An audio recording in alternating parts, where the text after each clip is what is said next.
The best camera phone എന്ന ലേബിൽ വന്നതാണ് വിവോയുടെ X200 Pro. അതിന്റെ കൂട്ടത്തിൽ തന്നെ ലോഞ്ച് ചെയ്ത പ്രൊഡക്റ്റ് ആണ് X200 എന്ന് പറയുന്നത്. ഈ രണ്ട് ഫോണും തമ്മിൽ ചെറിയ ഡിഫറൻസ് മാത്രമേ ഉള്ളൂ. 50 MB മെയിൻ ക്യാമറയും 50 MB തന്നെ അൾട്രാ വൈഡ് ക്യാമറയാണ് രണ്ടിലും വരുന്നത്. പ്രോ വേർഷനിലാണെങ്കിൽ 200 MB ഒരു പെരിസ്കോപ്പ് ലെൻസും കൂടെ ഉണ്ട്. അത് നമുക്ക് X200 കിട്ടുന്നില്ല. അതുപോലെ തന്നെ 4K HDR വീഡിയോ, അതായത് ലോഗിൽ ഷൂട്ട് ചെയ്യാനായിട്ട് നമുക്ക് X200 Proയിലേ പറ്റത്തുള്ളൂ. X200ന്റെ അത് ഓപ്ഷൻ കൊടുത്തിട്ടില്ല. പക്ഷേ അത് നമുക്ക് തേർഡ് പാർട്ടി ആപ്ലിക്കേഷൻ യൂസ് ചെയ്തിട്ട് വേണമെങ്കിൽ ലോഗിലും ഷൂട്ട് ചെയ്യാവുന്നതാണ്. നമ്മുടെ ചാനലിൽ മെയിൻ ആയിട്ട് ഡിസ്കസ് ചെയ്യുന്ന മൊബൈൽ ഫോട്ടോഗ്രാഫി ഒക്കെയാണ്. അതുകൊണ്ട് നമ്മൾ ഈ ഫോണിന്റെ ബാക്കി സ്പെക്സിലേക്ക് കടക്കുന്നില്ല. നമ്മൾ ജസ്റ്റ് ഇതിലെ ക്യാമറ എങ്ങനെയുണ്ട്, വീഡിയോയ്ക്ക് എങ്ങനെയുണ്ട്, ഫോട്ടോയ്ക്ക് എങ്ങനെയുണ്ട്, സെൽഫി എടുക്കാൻ എങ്ങനെയുണ്ട്, അങ്ങനെയുള്ള കാര്യങ്ങളാണ് ഇന്ന് ഡിസ്കസ് ചെയ്യാൻ പോകുന്നത്. എനിക്ക് ഈ ഫോൺ റിവ്യൂ ചെയ്യാൻ തന്നത് കട്ടപ്പനയിലുള്ള ഈസി സ്റ്റോർ എന്ന് പറഞ്ഞ ഷോപ്പാണ്. അപ്പോൾ നിങ്ങൾ ഈ ഏരിയയിലുള്ളവരാണെങ്കിൽ നിങ്ങൾക്ക് സ്മാർട്ട് ഫോൺസോ അല്ലെങ്കിൽ ഫോൺ റിലേറ്റഡ് ആക്സസറീസോ വേണമെങ്കിൽ ഈസി സ്റ്റോർ വിസിറ്റ് ചെയ്യാവുന്നതാണ്. ഞാൻ അവരുടെ കോൺടാക്ട് ഡീറ്റെയിൽസ് താഴെ കൊടുത്തേക്കാം. എല്ലാവർക്കും ഏറ്റവും കൂടുതൽ താല്പര്യം പോർട്രേറ്റ്സ് എടുക്കാനാണ്. അപ്പോൾ X200ലെ പോർട്രേറ്റ് ഫോട്ടോസ് എങ്ങനെയുണ്ടെന്നാണ് നമ്മൾ ആദ്യമേ ടെസ്റ്റ് ചെയ്യാൻ പോകുന്നത്. 23mm, 35mm, 50mm, പിന്നെ 85mm, 100mm വരെയാണ് നമുക്ക് ഇതിൻ്റെ അകത്ത് പോർട്രേറ്റ് ഫോട്ടോസ് എടുക്കാൻ പറ്റുന്നത്. പോർട്രേറ്റ് ഫോട്ടോസ് എടുക്കുമ്പോൾ നിങ്ങൾ ഒരു കാര്യം ശ്രദ്ധിക്കുക, ഇതിൻ്റെ അകത്ത് അപ്പേച്ചർ വാല്യൂ ഏറ്റവും കുറച്ചിട്ട് വേണം നിങ്ങൾ പോർട്രേറ്റ് ഫോട്ടോസ് എടുക്കുക. അങ്ങനെ കുറച്ചിടുമ്പോഴാണ് നമുക്ക് മാക്സിമം ബാക്ക്ഗ്രൗണ്ട് ബ്ലർ കിട്ടുന്നത്. പോർട്രേറ്റ് ഫോട്ടോസ് എടുത്തതിൻ്റെ അകത്ത് എനിക്ക് തോന്നിയത്, നമ്മളിപ്പോൾ നൈറ്റ് പോർട്രേറ്റ് ഫോട്ടോസ് എടുക്കുമ്പോൾ ഇമേജിൻ്റെ ഒപ്റ്റിമൈസേഷൻ കൊണ്ടാണ് അല്ലെങ്കിൽ അതിൻ്റെ ബ്യൂട്ടിഫിക്കേഷൻ്റെ ആണോ എന്നറിയത്തില്ല, നൈറ്റ് പോർട്രേറ്റ്സിൽ ഓയിൽ പെയിൻറ്റിങ് പോലെ ആവുന്നുണ്ട്. അതായത് നമ്മുടെ സ്കിന്നെല്ലാം ഒരുമാതിരി ഓയിൽ പെയിൻറ്റിങ് പോലെ ആവുന്നുണ്ട്. ആ ഒരു കാര്യം മാത്രമാണ് എനിക്ക് ഇതിൻ്റെ അകത്ത് പോർട്രേറ്റ്സ് എടുത്തതിൻ്റെ അകത്ത്, അതായത് നൈറ്റ് നമ്മൾ പോർട്രേറ്റ് എടുത്തതിൻ്റെ അകത്ത് ഒരു ഇഷ്യൂ ആയിട്ട് തോന്നിയത്. ആ ഓയിൽ പെയിൻറ്റിങ് ഫീലൊന്നും നമ്മൾ ഡേ ടൈമിൽ എടുത്ത ഫോട്ടോസിൽ അത്ര നോട്ടീസബിൾ ആയിട്ട് തോന്നിയില്ല. ഇനി നമുക്ക് മാക്രോ ഫോട്ടോഗ്രാഫി ഇതിൻ്റെ അകത്ത് എങ്ങനെയുണ്ടെന്ന് ടെസ്റ്റ് ചെയ്ത് നോക്കാം. മാക്രോ മോഡിന് ഡെഡിക്കേറ്റഡ് ആയിട്ട് മാക്രോ മോഡ് എന്ന് പറഞ്ഞൊരു മോഡുണ്ട്. അതല്ലെങ്കിൽ ഇതിൻ്റെ അകത്ത് സൂം ലെൻസ് യൂസ് ചെയ്തും നമുക്ക് മാക്രോ ഫോട്ടോസ് എടുക്കാൻ പറ്റുന്നതാണ്.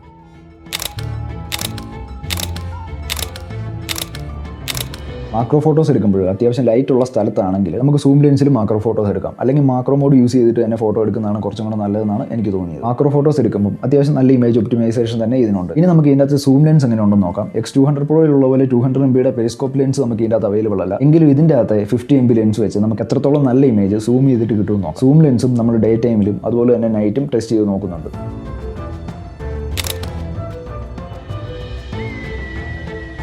സൂം ലെൻസ് ടെസ്റ്റ് ചെയ്തപ്പോൾ എനിക്ക് തോന്നിയത്, നമ്മളൊരു 233mm വരെ സൂം ചെയ്യുവാണെങ്കിൽ കുഴപ്പമില്ല, അത്യാവശ്യം നല്ല രീതിക്ക് തന്നെ ഇമേജ് നമുക്ക് കിട്ടുന്നുണ്ട്. പക്ഷേ അത് കൂടുതൽ നമ്മൾ സൂം ചെയ്യുമ്പോൾ 10x മേലേക്ക് സൂം ചെയ്ത് കഴിയുമ്പോൾ ഇമേജ് ബ്രേക്ക് ആവുന്നുണ്ട്. അതിനകത്ത് അത്യാവശ്യം വിസിബിൾ നോയ്സും വരുന്നുണ്ട്.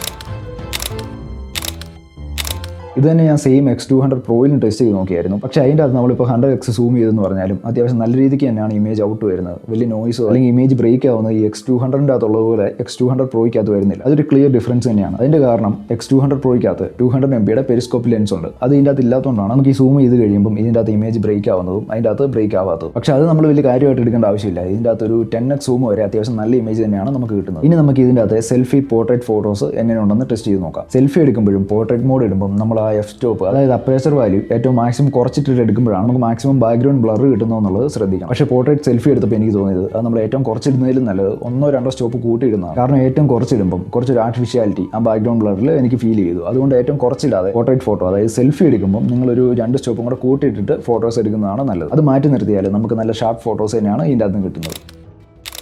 നമ്മളിപ്പോൾ ഇത്രയും ടെസ്റ്റ് ചെയ്തതല്ല, അതിൻ്റെ അകത്ത് ലാൻഡ്സ്കേപ്പ് മോഡ് എന്ന് പറഞ്ഞൊരു മോഡുണ്ട്. നമ്മൾ അതിൻ്റെ അകത്ത് ലാൻഡ്സ്കേപ്പിൻ്റെ ഫോട്ടോസോ അല്ലെങ്കിൽ നമ്മളിപ്പോൾ നൈറ്റൊക്കെയാണ് ഷൂട്ട് ചെയ്യുന്നുണ്ടെങ്കിൽ ഇതിൻ്റെ അകത്ത് ലോങ് എക്സ്പോസർ ഫോട്ടോസും ഷൂട്ട് ചെയ്യാനുള്ള പ്രീസെറ്റ് ഇൻബിൽറ്റ് ആയിട്ട് തന്നെ വരുന്നുണ്ട്. അതുകൂടാതെ ഇതിൻ്റെ അകത്ത് വേറെയും കുറേ അധികം പ്രീസെറ്റ്സ് വരുന്നുണ്ട്. ലാൻഡ്സ്കേപ്പ് മോഡിൻ്റെ അകത്ത് ഫോട്ടോസ് എടുത്തതിൻ്റെ അകത്ത് ഇപ്പോൾ നൈറ്റ് നമ്മൾ ഷൂട്ട് ചെയ്യുമ്പോൾ വൈഡ് ഫോട്ടോസ് എടുക്കുമ്പോൾ അതായത് ലോ ലൈറ്റ് സിറ്റുവേഷൻസിൽ നോയ്സ് വരുന്നുണ്ട്. അതുപോലെ തന്നെ നമ്മൾ ഏറ്റവും സൂം ചെയ്യുമ്പോഴും നോയ്സ് വരുന്നുണ്ട്.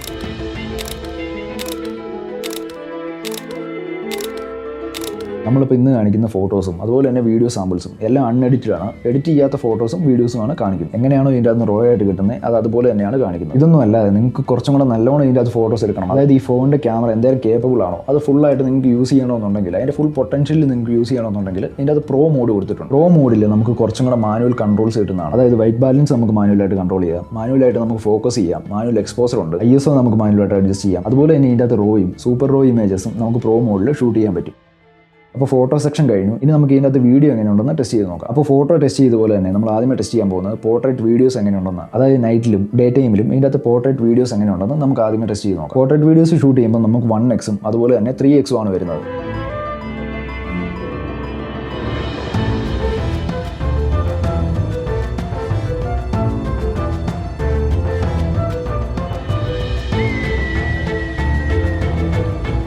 പോർട്രേറ്റ് വീഡിയോസ് എടുത്തതിൻ്റെ അന്ന് അത്യാവശ്യം നല്ല റിസൾട്ട് തന്നെയാണ് നമുക്ക് ഇതിൻ്റെ അകത്ത് കിട്ടുന്നത്. ഇനി ചെറിയൊരു ഇഷ്യൂ ആയിട്ട് എനിക്ക് തോന്നിയത്, നമ്മൾ നൈറ്റ് ഷൂട്ട് ചെയ്യുമ്പോൾ ഒത്തിരി ലൈറ്റ് ഇല്ലാത്ത സ്ഥലത്താണെങ്കിൽ ഇതിൻ്റെ അകത്ത് exposure controls automatically subject dictate ചെയ്ത് സബ്ജക്റ്റിന് വേണ്ട രീതിക്ക് ലൈറ്റ് അഡ്ജസ്റ്റ് ചെയ്യുന്നില്ല. പക്ഷേ നമ്മളത് പ്രോ മോഡിലാണ് യൂസ് ചെയ്യുന്നതെങ്കിൽ നമുക്കത് മാനുവലായിട്ട് അഡ്ജസ്റ്റ് ചെയ്യാൻ പറ്റുന്നതാണ്. പിന്നെ നൈറ്റ് ഷൂട്ട് ചെയ്യുമ്പോൾ ബാക്കിൽ നിന്നൊക്കെ ലൈറ്റ് വരുന്നുണ്ടെങ്കിൽ, നമ്മുടെ സബ്ജക്റ്റിൻ്റെ ബാക്കിൽ നിന്നൊക്കെ ഇപ്പോൾ വെഹിക്കിൾസ് ഒക്കെ പാസ് ചെയ്യുന്നുണ്ടെങ്കിൽ അതൊരു ഡിസ്ട്രാക്ഷൻ ആയിട്ട് എനിക്ക് ഫീൽ ചെയ്തു. ബാക്കി വേറെ ഇഷ്യൂസ് ഒന്നും എനിക്ക് തോന്നിയില്ല. നമ്മളിപ്പോൾ നല്ല ലൈറ്റൊക്കെ ഉള്ള സ്ഥലത്താണ് നിൽക്കുന്നതെങ്കിൽ അത്യാവശ്യം നല്ല റിസൾട്ട് തന്നെയാണ് നമുക്ക് ഇതിൻ്റെ അകത്ത് കിട്ടുന്നത്. പിന്നെ ഡേ ടൈം ഷൂട്ട് ചെയ്യുമ്പോൾ ഇങ്ങനത്തെ ഇഷ്യൂസ് ഒന്നുമില്ല. ഇനി നമുക്ക് വീഡിയോയിൽ സൂം ലെൻസിൻ്റെ പെർഫോമൻസ് എങ്ങനെയുണ്ടെന്ന് നോക്കാം.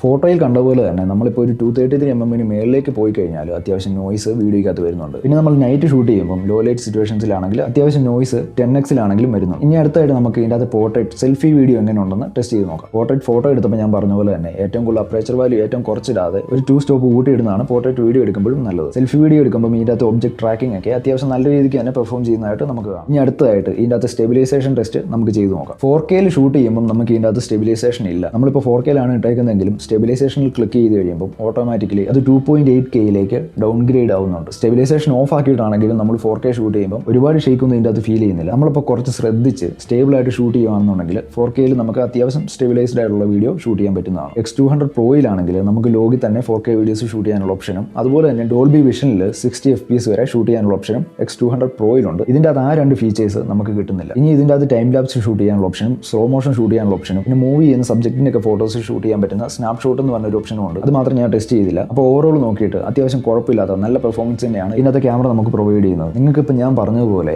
ഫോണിൽ അത്യാവശ്യം നല്ല വീഡിയോസോ ഫോട്ടോസോ എടുക്കണമെന്നുണ്ടെങ്കിൽ ഈ ഫോൺ ചൂസ് ചെയ്യുന്നതിൽ യാതൊരു തെറ്റുമില്ല. പക്ഷേ ഒരു കാര്യം നിങ്ങൾ വാങ്ങുന്നതിന് മുമ്പ് ശ്രദ്ധിക്കുക. ഫോട്ടോഗ്രാഫി എന്നോ അല്ലെങ്കിൽ വീഡിയോഗ്രാഫി എന്നോ പറയുന്നത് ഈ ബാക്ക്ഗ്രൗണ്ട് ബ്ലർ ആവുന്നത് മാത്രമല്ല. നമുക്കിപ്പോൾ നല്ല ഫോട്ടോസ് എടുക്കാൻ അത് ബാക്ക്ഗ്രൗണ്ട് ബ്ലർ ആവണമെന്നൊന്നുമില്ല. നമ്മൾ എങ്ങനെ ഫ്രെയിം ചെയ്യുന്നു, എങ്ങനെ കമ്പോസ് ചെയ്യുന്ന ഒരു ഷോട്ടൊന്നനുസരിച്ചാണ് ആ ഫോട്ടോയോ അല്ലെങ്കിൽ വീഡിയോ കാണാൻ ഭംഗിയാവുന്നത്. അപ്പോൾ നിങ്ങൾ ഫോൺ മേടിക്കുന്നതിന് മുമ്പ് അതിൻ്റെ പ്രൊസസ്സർ എങ്ങനെയുണ്ട്, ഇതിനു മുമ്പ് ഇതേ സെയിം കമ്പനിയുടെ തന്നെ വേറെ ഫോൺസ് യൂസ് ചെയ്തിട്ടുള്ളവരോട് ചോദിച്ചിട്ട് ഫോൺ മേടിക്കുക. അതായത് ഇപ്പോൾ ഒരു വർഷമൊക്കെ യൂസ് ചെയ്തിട്ട് ഈ ഫോൺ എങ്ങനെയുണ്ട്, ഇപ്പോൾ സോഫ്റ്റ്വെയർ അപ്ഡേറ്റ്സ് ഒക്കെ വന്നു കഴിഞ്ഞ് ഇതിനെന്തെങ്കിലും മാറ്റം വന്നിട്ടുണ്ടോ, ഇപ്പോൾ സോഫ്റ്റ്വെയർ അപ്ഡേറ്റ്സ് ഒക്കെ വന്നതിന് ശേഷം ഈ ഫോണിൻ്റെ ക്യാമറയ്ക്കോ അല്ലെങ്കിൽ അതിൻ്റെ പെർഫോമൻസിനോ ഒക്കെ എന്തെങ്കിലും മാറ്റം വന്നിട്ടുണ്ടോ എന്ന് ചോദിച്ചിട്ട് വേണം നിങ്ങൾ ഫോൺ മേടിക്കുക. ഇപ്പോൾ ഈ തമ്മിലൊക്കെ കണ്ടുപോലെ DSLR അല്ലെങ്കിൽ പ്രൊഫഷണൽ ക്യാമറയായിട്ടോ ആണ് നിങ്ങൾ കമ്പയർ ചെയ്യുന്നുണ്ടെങ്കിൽ അങ്ങനെ ഒരിക്കലും കമ്പയർ ചെയ്യില്ല. കാരണം ഇതുവരെ ലോഞ്ച് ചെയ്തിട്ടുള്ള ഒരു ഫോണും ക്യാമറയായിട്ട് നമുക്ക് കമ്പയർ ചെയ്യാൻ പറ്റത്തില്ല. അത് രണ്ടും രണ്ട് ലീഗ് തന്നെയാണ്. അപ്പോൾ അങ്ങനെ ഓർത്ത് നിങ്ങൾ ഒരിക്കലും ഈ ഫോൺ പർച്ചേസ് ചെയ്യരുത്. ഈ ഫോണെന്നല്ല, നിങ്ങൾ ഏത് ഫോണാണെങ്കിലും ക്യാമറയായിട്ട് കമ്പയർ ചെയ്തിട്ട് പർച്ചേസ് ചെയ്യരുത്. ഇപ്പോൾ ഇതുവരെ റിലീസ് ആയിട്ടുള്ള ഫോൺസ് നമ്മൾ കമ്പയർ ചെയ്യുമ്പോൾ അത്യാവശ്യം നല്ല ക്യാമറയാണ് ഇതിൻ്റെ. ആ ഒരു മൈൻഡ് കണ്ടിട്ട് മാത്രമേ നിങ്ങൾ ഇത് ചൂസ് ചെയ്യാവുള്ളൂ. നിങ്ങൾക്കിപ്പോൾ ഫോണിൽ നിന്ന് കോൾസോ അല്ലെങ്കിൽ മെസ്സേജ് അങ്ങനെയുള്ള സോഷ്യൽ മീഡിയ അതിനുവേണ്ടി മാത്രമാണ് നിങ്ങൾ ഫോൺ യൂസ് ചെയ്യുന്നത്. പക്ഷേ നിങ്ങൾക്ക് ഫോട്ടോഗ്രാഫി പാഷനും ആണെങ്കിൽ ഞാൻ സജസ്റ്റ് ചെയ്യുന്നത് നിങ്ങൾക്കൊരു